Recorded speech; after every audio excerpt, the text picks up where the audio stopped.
Assalamualaikum warahmatullahi wabarakatuh. Di sini kami akan mempresentasikan hasil diskusi kami mengenai pengontrolan pertumbuhan mikroorganisme.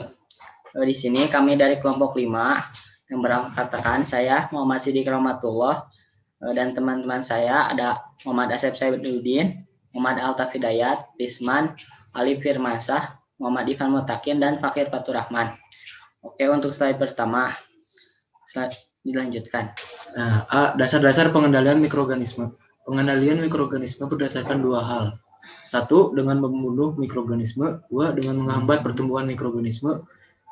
Itu pengendalian pertumbuhan mikroorganisme biasanya secara fisika dan secara kimia, baik membunuh atau mencegah pertumbuhan mikroorganisme. Agen yang membunuh sel-sel yang diistilahkan sidal, agen yang menghambat pertumbuhan sel-sel atau tanpa membunuh mereka yang disebut sebagai statis. Dengan demikian, bakterisida berarti membunuh bakteri dan bakteriostatik berarti menghambat pertumbuhan sel-sel bakteri. Bakterisida berarti membunuh bakteri, fungsida berarti membunuh jamur, dan sebagainya. Lanjutan. Pengendalian mikroorganisme bertujuan untuk menekan reproduksi mirkoba, sehingga dengan pengendalian mikroorganisme kita dapat mencegah penyebaran penyakit infeksi, membasmi mikroorganisme pada inang yang terinfeksi, dan mencegah pembusukan dan merusak bahan oleh mikroorganisme. Pembunuhan dan membatasi pertumbuhan mikroorganisme khususnya sangat penting dalam penyidikan dan pemeliharaan untuk keamanan makanan. Pengendalian mikroorganisme juga merupakan praktek medis modern dan antimikroba untuk mencegah dari infeksi dan penurunan penyebaran mikroorganisme. Pengendalian mikroorganisme adalah semua kegiatan yang bertujuan untuk yang pertama, menghambat atau mengurangi jumlah atau aktivitas mikroorganisme. Yang kedua, membasmi atau mematikan mikroorganisme, terutama untuk yang terinfeksi mikroorganisme. Kondisi yang mengendalikan mikroba adalah yang pertama suhu, yang kedua jenis narkoba, yang ketiga struktur fisiologis, dan lingkungan.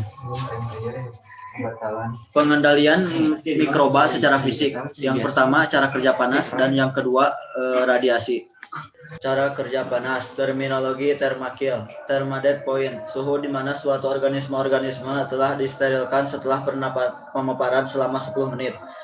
Thermal decimal, waktu yang diperlukan untuk suatu suhu tertentu untuk mensterilkan suatu organisme yang suspense. Nilai D, waktu yang diperlukan untuk membunuh 90% dari organisme dalam suatu suspense pada suatu suhu tertentu. Suhu biasanya dinyatakan sebagai D100 suhu atau D59F. Nilai Z, jumlah kenaikan suhu yang diperlukan untuk menurunkan nilai D sampai menjadi 1/10 semula. Panas kering dan panas basah. Panas kering biasanya digunakan untuk mensterilasi alat-alat laboratorium. Suhu efektifnya adalah 160 suhu selama 2 jam. Alat yang digunakan pada umumnya adalah oven. Pembakaran incineration atau pembakaran inseneration, cara sterilisasi yang sangat efektif 100%. Terhadap terbatas penggunaannya, cara ini digunakan untuk mensterilkan sumber dari kuman yang dibakar hingga berpijar, sehingga nyaris bentuk hidup akan mati. Misalnya pada bangkai hewan percobaan atau hewan yang terkena sumber penyakit, ayam yang terkena flu burung. Udara panas, sterilisasi udara panas. Sterilisasi dengan udara panas, hot air sterilization, makanan dengan memanaskan udara di dalam oven. Dengan benda yang ditempatkan di dalam oven dengan suhu mencapai 160 atau 180 suhu. Sterilisasi ini membutuhkan waktu selama kurang lebih 1 atau 2 jam. Biasanya digunakan pada alat-alat seperti cawan Petri, pipet, tabung reaksi, atau labu, dan lain sebagainya. Yang kedua, panas lembab dengan uap jenuh bertekanan. Sangat efektif untuk sterilisasi karena menyediakan suhu jauh di atas titik didih. Proses cepat, daya tembus kuat, dan kelembaban sangat tinggi sehingga memudahkan koagulasi protein sel-sel mikroba yang menyebabkan sel hancur. Suhu efektifnya adalah memudahkan koagulasi protein sel-sel mikroba yang menyebabkan sel hancur.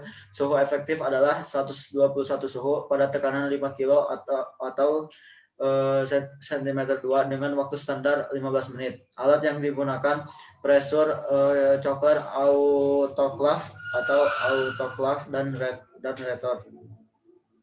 2. Radiasi. 1. Sinar X. Sinar X bersifat letal bagi mikroba juga bagi bentuk kehidupan yang lebih tinggi. Sinar memiliki daya dan energi yang tinggi, namun sinar matahari tidak umum digunakan dalam pengendalian populasi mikroba.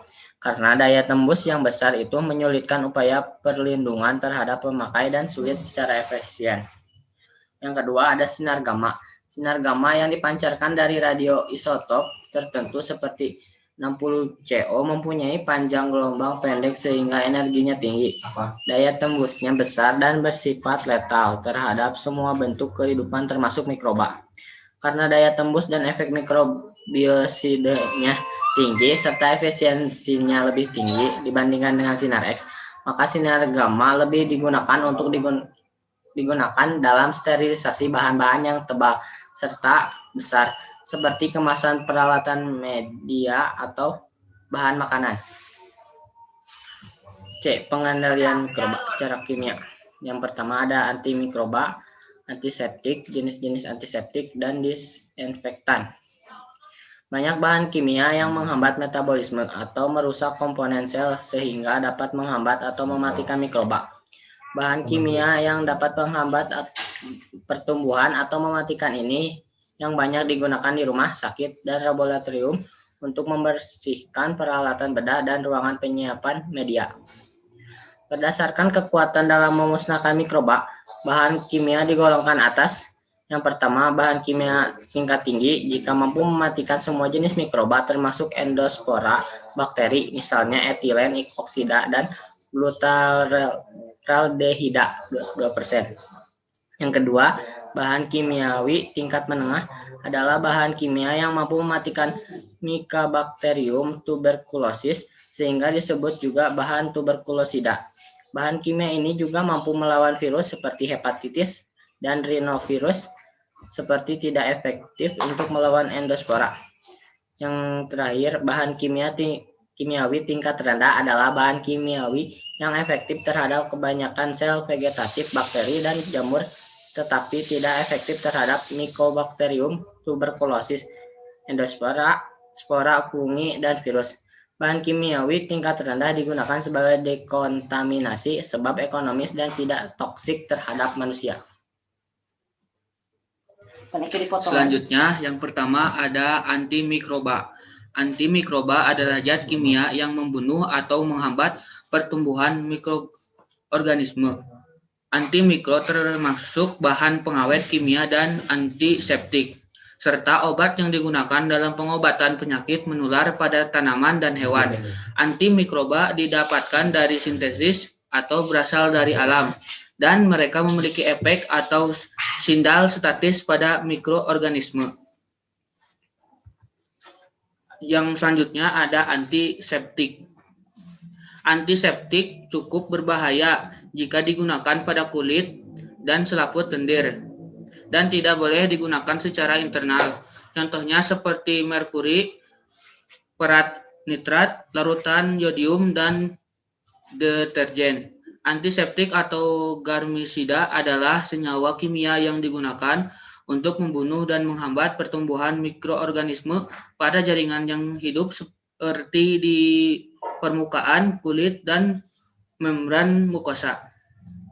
Antiseptik berbeda dengan antibiotik dan disinfektan, yaitu antibiotik yang digunakan untuk membunuh mikroorganisme di dalam tubuh dan disinfektan digunakan untuk membunuh mikroorganisme pada benda mati. Hal ini disebabkan antiseptik lebih aman diaplikasikan pada jaringan hidup, bekerja di disinfektan. Penggunaan disinfektan lebih ditunjukkan pada benda mati, contohnya wastafel atau meja. Jenis-jenis antiseptik. 1. Hidrogen peroksida H202 adalah agen oksidasi, merupakan antiseptik kuat namun tidak mengiritasi jaringan hidup. Senyawa ini dapat diaplikasikan sebagai antiseptik pada membran mukosa. Kelemahan dari zat ini adalah harus selalu dijaga kondisinya karena zat ini mudah mengalami kerusakan ketika kehilangan oksigen. 2. Garam merkuri. Senyawa ini adalah antiseptik yang paling kuat. Merkuri klorida HgCl dapat digunakan untuk mengukur tangan dengan perbandingan air 1 sampai 1000. Senyawa ini hampir dapat membunuh semua jenis bakteri dalam beberapa menit. Kelemahan dari senyawa ini adalah kemungkinan besar mengiritasi jaringan karena daya kerja senyawa ini adalah kemungkinan besar mengiritasi jaringan karena daya kerja antimikrobanya yang sangat kuat. 3. Asam borat merupakan antiseptik lemah, tidak mengiritasi jaringan. Zat ini dapat digunakan secara optimal saat dilarutkan dalam udara dengan perbandingan 1,20. 4. Triclosan adalah antiseptik yang efektif dan populer. Bisa ditemui dalam sabun, obat, namun deodoran dan lain-lain. Triclosan mempunyai daya antimikroba dengan spektrum luar, dapat melawan berbagai macam bakteri dan mempunyai sifat minimal. Mekanisme kerja triclosan adalah dengan menghambat biosintesis membran mikroba kehilangan kekuatan dan fungsinya. Desinfektan merupakan bahan yang membunuh mikroorganisme tetapi tidak mencakup spora mikroorganisme dan tidak aman digunakan untuk jaringan hidup. Desinfektan hanya digunakan pada benda mati seperti meja, lantai, peralatan dan lain-lain. Efeknya terhadap permukaan benda atau bahan juga berbeda. Ada yang serasi dan ada yang merusak. Oleh karena itu perlu diketahui perilaku bahan kimia yang akan digunakan sebagai desinfektan.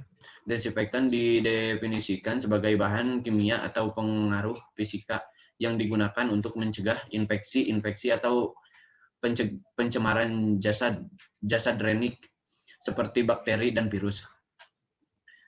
Juga untuk membunuh atau menurunkan jumlah mikroorganisme atau kuman penyakit lainnya. Sedangkan antiseptik didefinisikan sebagai bahan kimia yang dapat menghambat atau membunuh pertumbuhan jasad renik seperti bakteri, jamur, dan lain-lain pada jaringan hidup. Bahan desinfektan dapat digunakan untuk proses desinfeksi tangan, lantai, ruangan, peralatan, dan pakaian. Selanjutnya, D. Macam-macam obat, antimikroba, dan antibiotik.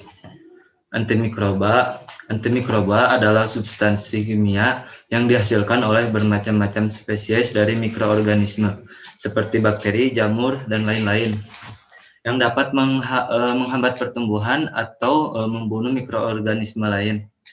Terus ada antibiotik. Antibiotik adalah kelompok obat yang digunakan untuk mengatasi dan mencegah infeksi. Obat ini bekerja dengan cara membunuh dan menghentikan bakteri berkembang biak di dalam tubuh. Macam-macam obat antimikroba.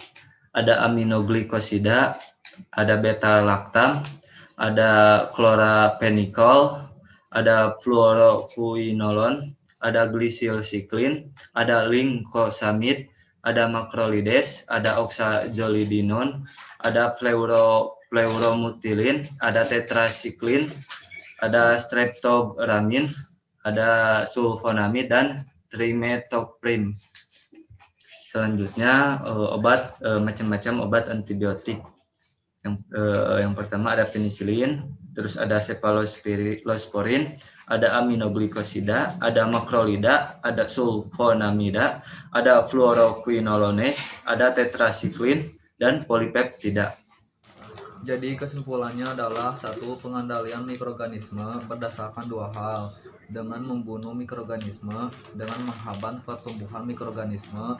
Pengendalian mikroorganisme bertujuan untuk mempersenjatai mikroba, sehingga pengendalian mikroorganisme kita dapat mencegah penyebaran penyakit dan infeksi. membasmi mikroorganisme pada inang yang terinfeksi dan mencegah pembusukan dan merusak bahan mikroorganisme dengan cara menumbuh mikroorganisme atau membuat kondisi yang membuat mikroorganisme tidak dapat tumbuh. 2. Pengendalian mikroba secara fisik dilakukan dengan cara membunuh dengan panas, dengan cara radiasi, dengan cara penyaringan, dengan menggunakan suhu yang rendah, dengan cara pendinginan atau membuat suhu di bawah titik nol, dan dilakukan dengan cara pengeringan. 3. Pengendalian mikroba secara kimia. Banyak bahan kimia yang menghambat metabolisme atau merusak komponen sel sehingga dapat menghambat atau mematikan mikroba. Bahan kimia yang dapat menghambat pertumbuhan atau mematikan ini yang banyak digunakan rumah sakit dan laboratorium untuk membersihkan peralatan bedah dan ruangan penyimpan media. 4. Antimikroba adalah substansi kimia yang dihasilkan oleh bermacam-macam spesies dari mikroorganisme, bakteri, jamur, actinidiosis yang dapat menghambat pertumbuhan atau membunuh mikroorganisme lain. Antibiotik berberadaan zat dihasilkan oleh suatu mikroba, terutama jamur, yang dapat menghambat atau dapat membentuk mikroba jenis lain. Terima kasih. Mungkin hanya segitu presentasi dari kelompok kami. Bila ada kesalahan kata atau sebagainya mohon dimaafkan. Cukup sekian. Wassalamualaikum warahmatullahi wabarakatuh.